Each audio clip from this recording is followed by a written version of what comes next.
Welcome to the Octiv Sweat Equity Podcast, a show designed exclusively for gym owners and fitness enthusiasts like you. I'm your host, Mark Forsey.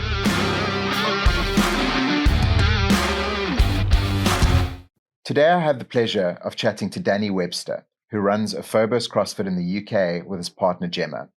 They are very well known for their hyper-personalised approach to member management and have really mastered the art of simplicity.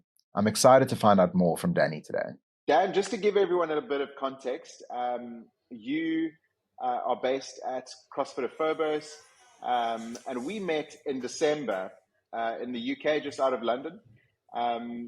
We met through a mutual friend, Sandy, who introduced us, and I came and visited you at your gym with Gemma, your wife, and really I was so impressed with what you guys had achieved with the box. And as people, I really felt like we really resonated with each other, and that's why I wanted to have you on the pod today. So thank you. Thanks again for making the time. It's nice to chat to like-minded people, and for anyone watching, we've got a similar hairstyle, which is cool. But Dan, if you don't mind, if you can maybe just give me a quick backstory of the origins of yourself and CrossFit Aphobos and how it all came about. Okay, so well, there's two stories there, because there's Gemma's story and then there's my story. So I discovered CrossFit around 2014, and started training on my own. Didn't have a coach, like so many people did. I've got it. This book here, which a mate gave me, and I still keep it. It's called Wadzilla, and yes. He gave me this, and it had these crazy workouts in it. And I was just using this as my style of training. My background was martial arts and also something called street hockey. And then I just put on loads of weight. I was like 120 kilos, a big guy, and I needed to get my fitness level back. Decided to go down the CrossFit route. I suppose I got to a place where I wanted to take it more seriously. So I went to Aphobos, which is my wife's, my wife's gym, and started getting coached by her and realizing that I was doing it wrong, massively. But what I was more fascinated by was the coaching, just the way. I'm just a reflection of my wife. That, everything I know is from my wife, and she's obviously set on staff for CrossFit weightlifting, and she's a whole different ball game as a coach. And so I just loved the coaching aspect of it, and I decided to retire a little bit early, essentially. And Gemma was in a position she had taken on this huge gym. And the council actually owned the building which she had got the lease with, and they sprung on her in a very short amount of time that they were going to build flats on there, and gave her a very short notice to really get out. And I'd got wind of this, so I spoke to her about it. And at the time, we were just friends. And I said, "Look, let me help you. I'd love to see if I can help." And we found this location, so we went from 6,000 square foot to 800 square foot, and it was because you can't find buildings around here. They just, taken. And we found this old converted mill, and we packed it in and didn't know whether it was going to work. And suddenly we just got this name as this gym that people were hearing about. And we used to pack 20 people into this 800 square foot unit. And it would just go, it was mad. There was sweat coming off the walls. It was just really great coaching in a very close environment. So the programming was so specific for that box. And you definitely learn how to move well. I mean, we had wall ball stations this close to each other. We'd have 6 people doing wall balls next to each other. And then we just got a really good reputation for people that I always give the term, we give a shit. And we would just go above and beyond. And I then said to Gemma, "Look, let me work with you, and let me work on the people side of things, with the members." And that's what I like. I love socializing. I love being around people. And this started developing me as a coach. So in 2016, I got my level 1, 2016, 17. got my level 1, and I was getting coached by Gemma, so it was brilliant. I was having this amazing coach just constantly on me, teaching me how to become what we would describe as a really high level coach. And it just grew from there, man. And mate, the ceiling fell through. We've had to take people into training people in parks. We had COVID, and we just sort of put our life and soul into it. And we've now built up to, this amazing unit that we've got in Bromley, and we're just southeast of London. And we went from 90 members. We're now at around 270. And That's awesome. yeah, and it's just been a really, it's been beautifully tough, amazing experience. Like, loved it. It's been very, very cool experience. So that's us. And I suppose our ethos has always stayed the same, and that was what was the most important. It's about quality. It's about quality coaching, and everything is a high end experience. From the second that you walk through the door, and that's what we've gone for, and that's what we've maintained the whole way through. Dan, it's so awesome to hear the story again in this detail, because when we spoke last time, I don't even think we went into this detail. And what you said that really hits home is you moved into a different facility, and people, you built this reputation, and people just started coming more and more, and that does not happen on its own. So when you say you've built like a high-end experience and you went over and above, can you give us some examples of things that you guys have done and implemented that speaks to that? It was never about me and Gemma. Like, that was one thing Gemma always said. It's not about us. It's not about our training. It's not about, like, we would not train for weeks because it was more important that, and we were doing 16-hour days back to back. We were ships in the night, and, we fell in love with each other and got married and all this beautiful story. But we didn't see each other, and the reason for that is because the journey wasn't just when you were in the gym. The journey was when you were outside the gym. It was, are they on top of their mobility? Do they? But it was the first, everything from the free trial. The second they came into the free trial, we taught them how to squat, just air squat. We do a really simple free trial, which is 30 minutes of us talking what CrossFit is, who we are, what we expect from a person, what that person expects from us, what we are trying to deliver within a 3-month time gap. So we have a 1-month goal plan, 3-month goal plan, 6-month goal plan, 1-year goal plan. So we speak to all of our members on that basis. So we break everything down of what your journey is going to look like over the next year. And then we do a 10-minute workout just with your body weight. So it's completely universal. There's no weights. So if I've got Sally that's never been to a gym before, doesn't even know what kettlebell is, all the way through to I've got, Tommy coming in with, he's ready to get his shirt off and he's ready to go. And we do a simple workout, 21, 15, 9, 15, 21, air squats, burpees, sit-ups, 10 minutes. Now, that is hard to complete. It's really challenging to complete. But at the same point, it's all movements where me as a coach, I know how I'm going to be able to help that person before that I'd even know whether they're joining. So we would suss out our members or who was coming in. Plus, we'd look on their Instagram posts as well to get a good feel for who they were before they'd turn up. And then from there, when we spoke to them on the phone, it was like, okay, well, look, and everyone was an individual. You're an individual within a group environment. So straight away, it'd be like, okay, look, this is how I can help you. And it could be anything from, look, you're in your 60s, and I want to make sure when you're in your 70s, you can get up and you can sit down better than what you're doing now. You've got that quality of life for your grandchildren, all the way through till, look, you're never going to be able to get the snatch that you want because you haven't got that overhead range. So you need to work on your mobility, plus your bottom of the squat is da-da-da. So it was whether I was talking to you technically, we made it really, really personal. Then we would write notes on them. From the free trial, we'd write notes on them. Even if I never saw them again, I put notes on them. And then the journey was just always built up from there. And it seemed so time consuming. Like other people would look at it as a background and go, it's just insane. Then we brought in, who is another major part of what we've done, we brought in a nutritionist, so Liam at PH Nutrition. And we brought him in and we were like, okay, well, nutrition is just such a major part of everything that we do.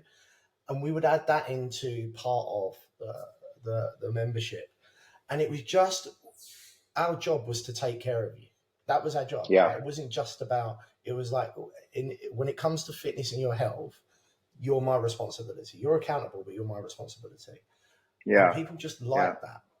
They like that. Well, you know, like how many gyms do you know that you do an intro class that's kind of part of your normal classes and then you just start joining classes and, you know, you book your sessions and you attend and so on. I think what really sticks out to me is the fact that you find out what somebody's goals are, where they're at and where they want to be. And you've built a process to like have touch bases to make sure that you're actually helping them, because in terms of retention, people want to see progress, and accountability is so important. And how are you supposed to know how you're going to help someone if you haven't had that conversation, you know? This is exactly it. And no one's vanilla, no one's the same. You know, and then you've got to figure out, is someone entrepreneurial? Are they relationship? Are they, you know, are they emotional? Are they not emotional? You know, what's their triggers? What is it that they're trying to get out of, you know, that they're not getting? Are they fatty? If they're fatty, I try and put them off. Try and put fatty people off. You know, like, listen, go do some Zumba. You know, because I make it quite clear. If you come in with us, we take it serious. You become a project. So it's time consuming. Yeah. So if you're in, you're in. I would rather not have the money than have the money, but I'm putting this time into you. You're gone in 2 months. It's a waste of time. So the journey was always, it was always based on, you understand you're coming here because we are incredible coaches. That's why you're coming here. Like the community and everything, and our community is fantastic. But really, that the community runs itself. As long as you set the tone for how it should be. No clicks, no this, no that. You know, as soon as you set that tone, then you just let it's a culture. It's not actually a community. People call it community. It's not community. If it was a community, if people left, it would change.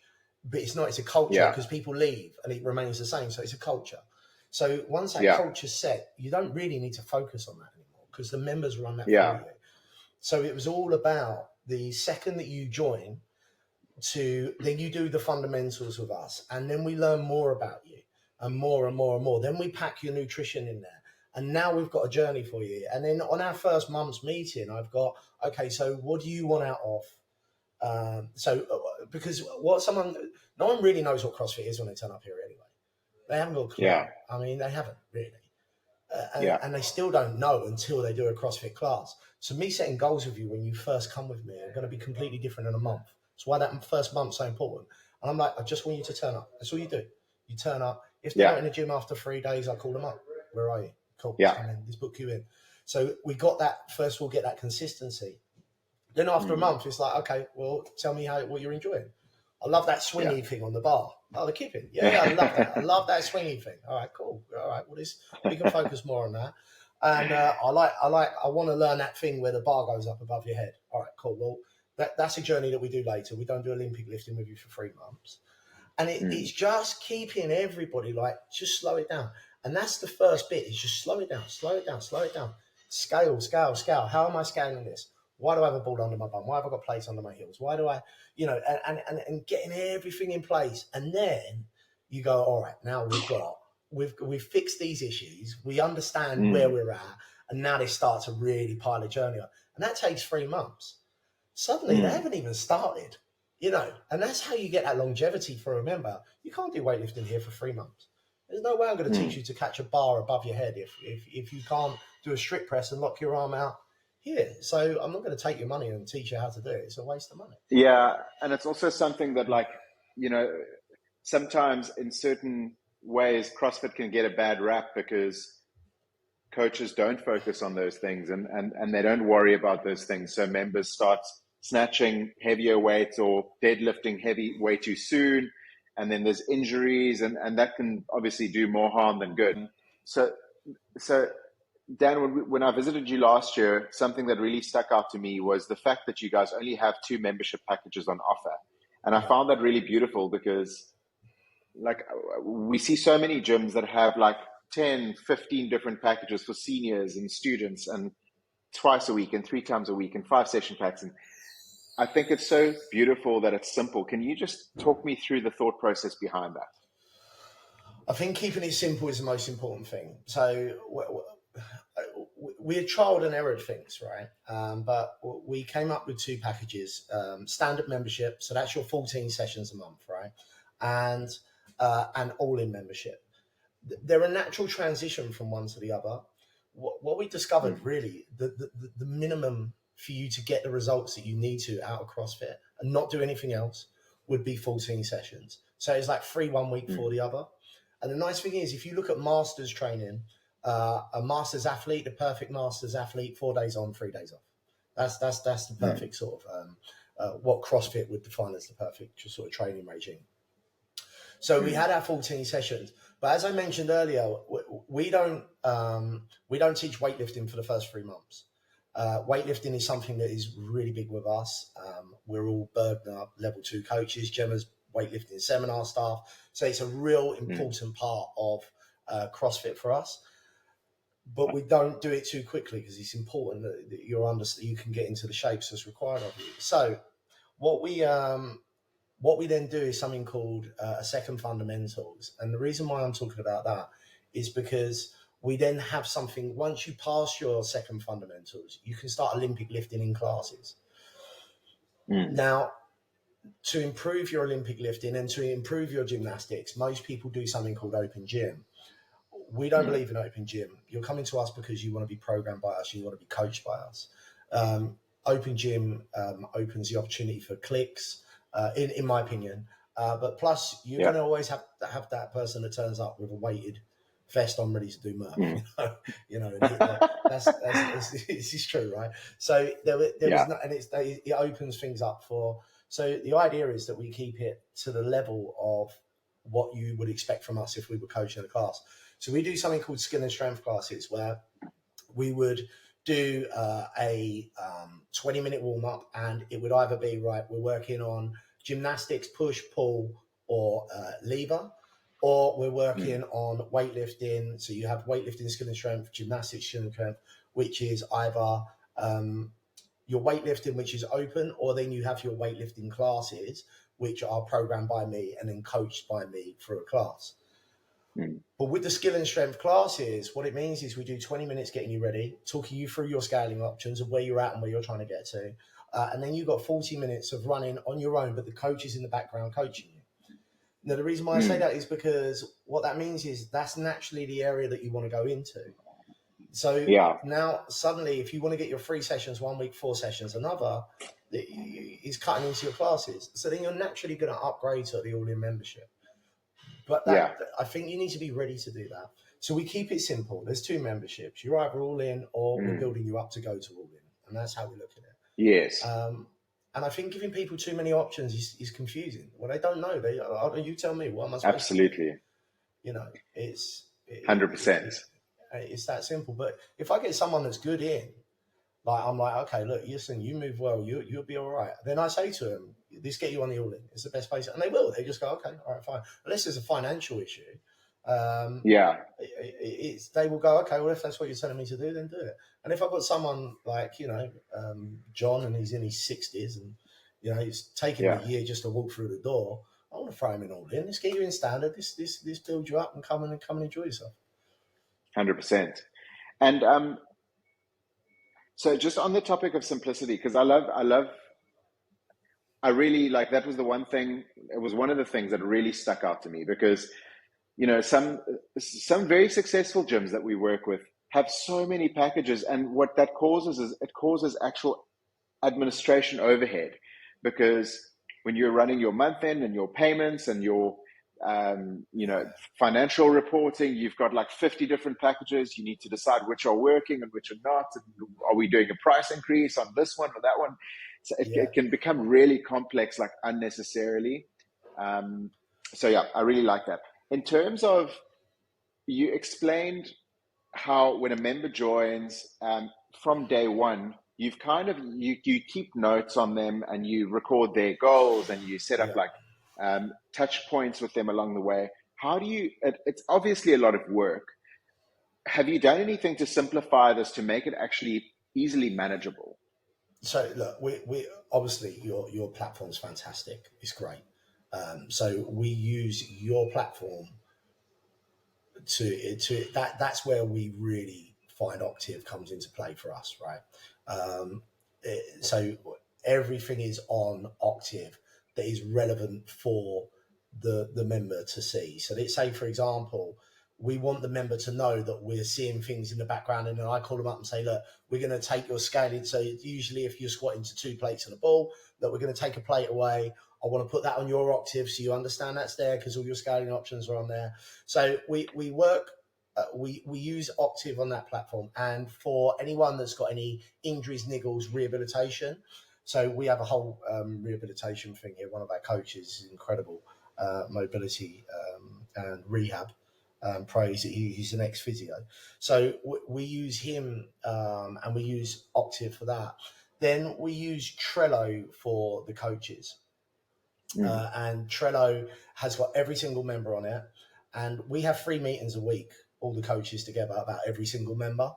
And anything that we pick up on, it'll be the smallest thing. They weren't in the best mood today. Their mum's just died. They got their first muscle up. They're asking me about trainers. They did everything.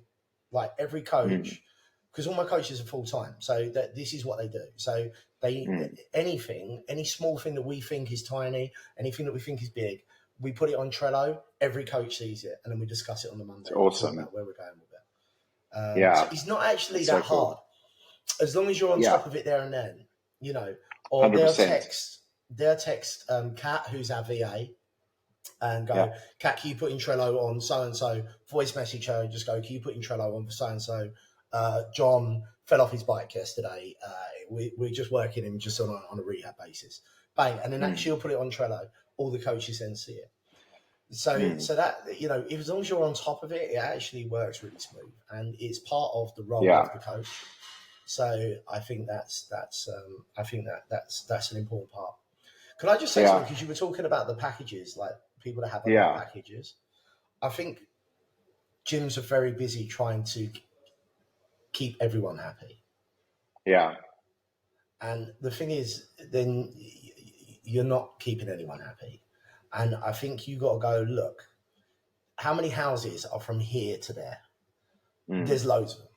So in them houses, I've got a specific person that I want to look after.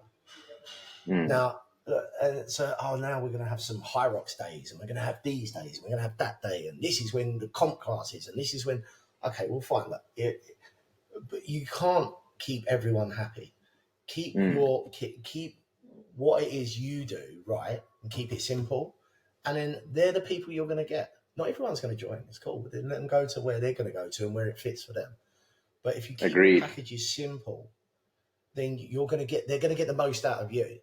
But it's like, what hat am I wearing today? Am I wearing comp class hat? Am I wearing, a bodybuilding class hat? Am I wearing, it's too many hats. 100%. And CrossFit. So I have a CrossFit. You spoke about culture. Yeah. No, sorry to interrupt you. I was going to just say, like, you spoke about culture, and it's so important to be deliberate about the people that you want in your culture as well. Because if you try to cater to everyone, you always get people that actually clash with your culture, and that's what actually changes culture in a negative way, Yeah. Yeah.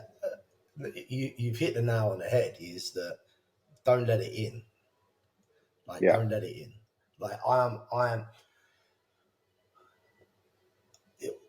I won't, okay, in the politest, in the nicest way. I'm not in the nicest way. I'm not an arsehole, but sorry. I'm, it's fine. if someone comes in and they've got, some people need humbling. There's a place for that. But when some people come in and they've not got the right attitude, they're not coachable, they're not listening, they've got no interest, they don't want to do the fundamentals, they want to, they're trying to change the structure of your business to suit them. Dude, they're not. If anyone comes into, the worst thing you can do is come in and start slagging off your gym to me. It's the worst thing you can do. Agreed. Because 9 out of 10 times it's not your gym. It's the same, if I'm hiring someone, if I'm bringing on a coach, I don't want to hear about how bad your other coach was. Tell me about 100%. What they've done right. And so when them signs come, that shows me that that's just going to get more animated as they get more familiar in the surroundings. So I do the free trial with them, and I treat everybody exactly the same. I just have a different phone call at the end with them when I call them back the next day, because I don't take an answer on the day. I always say, go away and think about it, because it's a commitment. And if you're in, you're in. If not, cool, I can help you in another direction. But I tend to have another conversation with them where I say, I just don't think it's the right time for you, and I wouldn't be willing to take your money. And you've got to be really comfortable doing that. Like, just think about the time when you're leaving the gym at 9 o'clock and you're about to come back at 5 o'clock in the morning. Think about them hours that you were doing then, and think that hard work that I put in could sacrifice something. Is it worth bringing them in for whatever amount? Any chances? I completely agree. Yeah, and at that point, the money that you could lose from somebody like that, you'll make tenfold, just in peace of mind and people attracting like-minded people, because people attract like-minded people. And if you do have members who join who are a real clash with your culture, they're going to attract more people like them, 100%. And it's about, and the thing is, everyone, like, I've got some great characters in here. I've got some people I wouldn't even ask them what they do for a living. And then I've got judges, I've got doctors, but they're all got great attitudes, and they just want to come in and everyone else to do as well as them. And that's fine. You want to mix cultures, you want to mix people. That's important. But what must remain the same is that respect for what it is that you're doing. 100%. And I get when you're first starting out, dude, and you're like, man, I will take anyone. Just give me a human that will pay a bill. And I get that as well. It's just being and 100%. Them times that are needed, and it's like, okay, I just need to get food on the table. I can't be that fussy. Then do be fussy on making the effort of getting them to understand what it is you're trying to do to help them. 100%. And I think that's important. Yeah. Look, like something I feel like you guys have that's very contagious. I follow you guys on social media, and you guys always look like you're just having so much fun. Like in the gym environment, all your kind of posts and your outward image just looks like fun, right? And there's a lot of fitness, but it's fun. And obviously that comes from you and Gemma, because that's obviously who you are. So I just think that that's contagious, and it'll attract more people that are like that. The gym that I train at here in Cape Town is very similar in that regard, that it's like not taking it too seriously. Like, obviously it's a serious business, and it's the fitness side of it is serious, but the vibe isn't too serious, Is it serious? I don't know. I don't know whether it is that serious. I mean, I think that's the thing. It's not that being healthy is a serious subject. That's a serious conversation to have. Being fit is a healthy subject. Dude, I'm not training athletes. No. I wouldn't. No, the point I'm making is this: is like, and because what you're saying is such a good point. Is like, it has to be fun, because I'm not training a games athlete.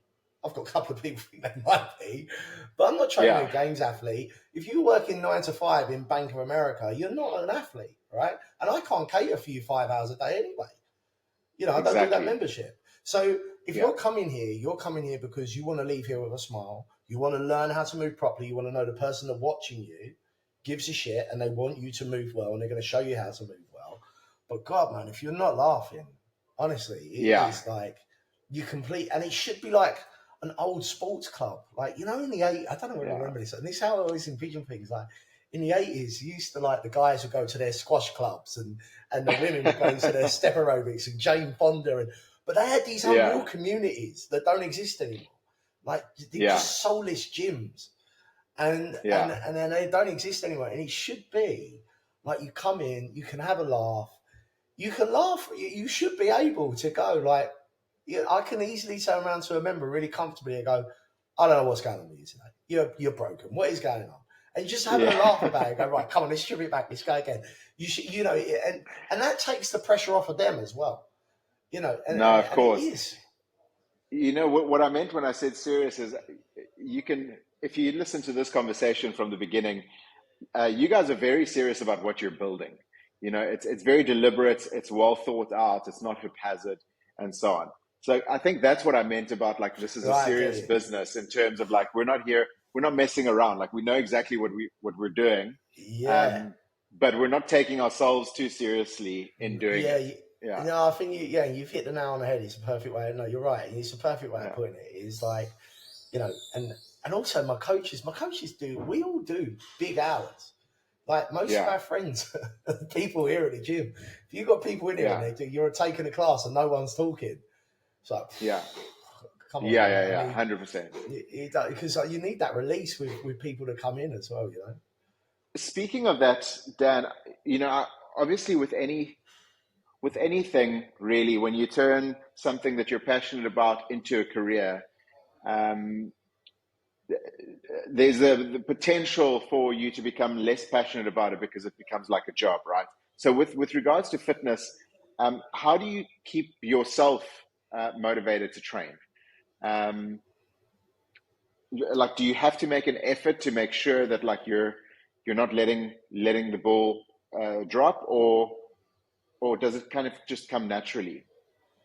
No, it definitely doesn't. My wife is a different kettle of fish. She can train on her own. Like she can train on her own like a stadium's watching her.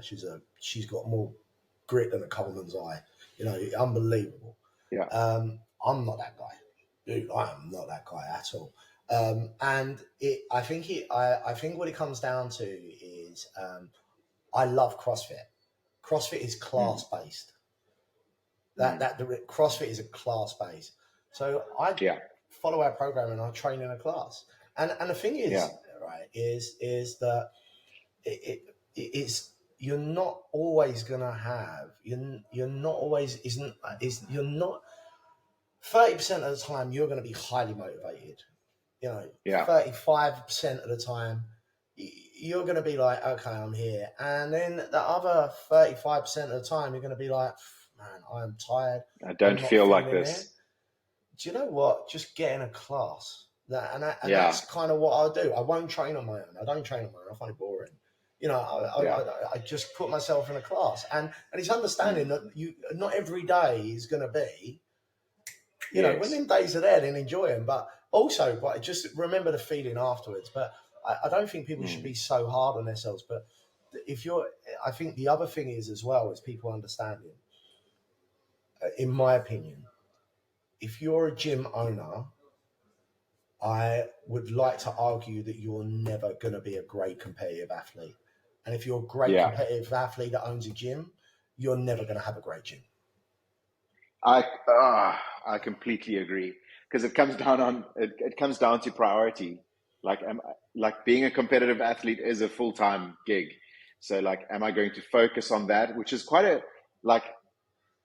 look, I love athletes and there's nothing wrong with that, but it is quite a selfish pursuit, as opposed to owning a business, which is like you're giving yourself to everyone else around you, Yeah, mate. If you're spending time going to him, and as I say, I've just got my own opinions on it, and everyone's different.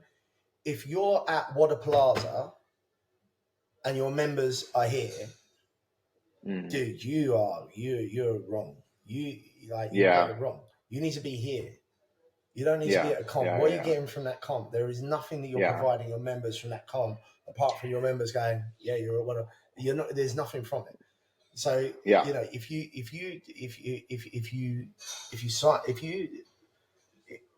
you open the gym because you believe in the methodology of CrossFit and you genuinely want to make a difference to people's lives, then you're on the back burner.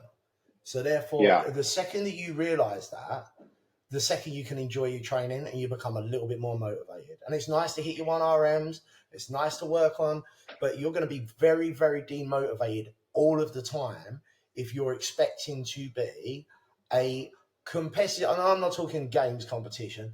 I'm talking about if you think you're going to be any form of more than a recreational athlete, is highly unlikely unless you're at the point where you've got a lot of coaches working for you. But then the chances are you've got a lot of coaches working for you because you're leading them, and therefore you need to be leading 100%. Gemma, for example, so my wife, she's competed for Great Britain in 5 different sports. She has been an incredible athlete, but she hung, and she was an incredible coach. She was a Nike master. She was a rare breed, great athlete, great coach, high-end coach, high-end athlete. But she gave up being an athlete at her prime to become to own this dream. That was what she done, right? So she made that sacrifice to do that. So if I'm going to a comp, I'm going to a comp because I'm taking loads of people to a comp, like Battle Cancer. So we're doing Battle Cancer on Sunday. Usually we do a throwdown here, right, for like a community throwdown. I'm like, what's the point? This is going to take some people into a different. We hear all the time. It just turns out that you're doing 3 workouts back to back. This goes to a different environment. So there's 92 of us that have all joined the Battle Cancer, and we're all piling up together to go and do this competition at Battle Cancer. And actually, now Battle Cancer have actually reached out and gone, we've got the most people that have ever turned up to this comp. The most of it That's awesome. So there's 1,200 people turning up, but one box, the biggest number was it was 60, 68 people. We're rocking up with 92 people. We've got No Rep sponsoring all the T-shirts. We've got, and now Battle Cancer have gone, right, can we film you guys as you go around? Oh man, look, now I've got amazing advertising, but I'm doing it with of course. I'm doing it with my box. I'm doing it with my members. Like, go look at them. Go and look at these guys. You know, that's cool. That's now you're 100%. But that's involving your community and building your culture. I think it comes down to what do you want to achieve? You know, if the priority is that I want to achieve a high level athlete status, then that's fine. And if the priority is I want to build a successful gym, then you got to take the right actions to achieve that. I just can't see how you can do, like, I understand how there was no, I don't know of anyone that's been a box owner that has got to the games. And just hear me out, like, Froning didn't have a box before. At the time, At the time, for sure. He got his recognition and opened a box. You can't, as far as I'm aware, and I'm really trying to think here if I'm saying this wrong, but anyone that's at the games now that owns a gym, they've done it because they've got recognised from the games. Does that make sense? That process needs to be done first. Yeah, for sure. And I think like those top athletes, they have to focus on training and recovery and nutrition, and I don't think that there is really time to be running a gym at the same time. No, or not well anyway. No, not well. And I think the idea of opening your home to others and this space to others is to make a difference. Like, you genuinely want to make a difference, and passion will outdo hard work all day long. And of course, if you've got a real passion to change people's lives, then then this is the right thing to do. If you've got a real passion to become a great, like the best athlete, then you got to figure out a way that you can be in a gym and it gets paid for you. Opening a gym is the wrong thing to do, man, because you're going into the service industry. Yeah, 100%. Dan, I'm going to start wrapping up. This has been an awesome conversation. Do you guys have any kind of big plans for next year, seeing as this year's almost over? Or are you guys just building on what you have? No. The goal is to have 5, and we needed this to be right before we went, right, how do we make it scalable? And I think we've done that. We've gone through systems, all the way through. If someone walks through my door and they've got a dog, how do we tell them that they can't have a dog at the gym? All the way through till they want to give their information, come for a free trial. To if someone falls off a box, we've got all the scripts, all the boxes all ticked off. So now we can make it scalable. So we've got some really cool plans. We've got fingers crossed. We'll find out in the next day or so. We will have our second location opening, and then I was looking at our third location last week. And that's a big one. That's a 20,000 square foot. It's cool. Wow. Right? Yeah, it's really cool. It's really cool. So we're looking there, and that's awesome. And we'll see, man. But it's looking promising. It's looking awesome. So we're setting up for a massive 2024. Yeah, let's see. What's your plans? How are you guys getting on? I want to know how you're doing. What's your? We're doing well. So we've had a massive year this year. Our team has more than doubled. So it's been really, really awesome to witness, to be honest. And I feel like, from this conversation, we've got quite a few things in common in terms of our culture and so on. The people that have joined our team have just been so awesome. So the team that we've got at the moment are people that I can truly call like friends and like people that you would, so cliche, but people that you'd go to war with. So that's been cool. Obviously, our head office is based in South Africa. We've got a couple of people based in Europe, but our main growth objectives are in the UK and in certain EU countries like Germany, for example, and France. So there's been a lot of travel, and it feels like we're also setting up to have a massive 2024. Like all the pieces are falling in the right place at the moment. So no, it's an exciting time. I get to do things like this that doesn't feel like work, so I'm having fun. Yeah. Don't change what you're doing, Mark. Because I'm telling you, I've had a great opportunity to meet some brilliant people, and they all have a common way about them. And I'm telling you guys, your service is just is so good, mate. Honestly, and probably not enough people tell you. And you're so receptive to just little tweaks. Like, can we just change this? Can we do? You're so receptive to it, man. Honestly, keep doing what you're doing. You guys are just gonna. If people aren't using your platform, they're really missing out. And I think word's going to spread with you massively. You guys are. Thank you. You've got great products. And you've got a great team. We're really privileged to work with people like you. We are, and your support. It goes both ways. Your support is really felt, and it's not even like situations where you put in a good word for us, even without us knowing, and we end up hearing about it after the fact, and it's very, very appreciated, and it makes everything worthwhile. See it, man. So you see it. That's all it is. Quality product. Mate, I appreciate having you on with. My wife's going to go mad that I had the mail. Go for it. No, perfect. Look at this. She's going to have to write under this. Please send her our love, and we'll chat soon, Dan. Thank you for your time. Thanks, man. Awesome. Take it easy. Cheers, Mark. Bye, man. Cheers, bud.